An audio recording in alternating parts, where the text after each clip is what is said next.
I'm speaking with Dr. David Valle, Professor and Director of the Institute of Genetic Medicine at Johns Hopkins University School of Medicine. Dr. Valle, you cited a new evolutionary way of thinking compared to when you were in medical school as a reason for the advancement of personalized medicine. Can you elaborate on this? Well, I think what I call and what others, many others who are working very hard on this, call evolutionary medicine is just to incorporate evolutionary principles into our thinking about health and disease.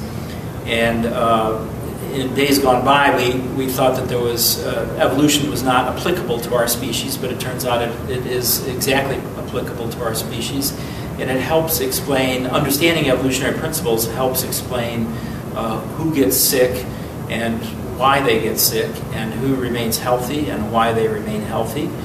And it depends, evolutionary medicine depends not only on this kind of thinking, but also on the tremendous insights, biological insights that have been garnered by the Human Genome Project and understanding the genetic makeup of our species. Can you talk for a minute about the Johns Hopkins Individualized Medicine program and what this project intends to accomplish? So I have a model. We've not started. It is one model that we are considering. We're discussing a lot at Johns Hopkins as to how to incorporate in a grand way this increasing knowledge that makes about why one patient is different from another into our medical management. One of the first steps that we've done at Hopkins is to change the way we teach medical students. This kind of thinking requires a great deal of sophistication in the way physicians deal with genetic information.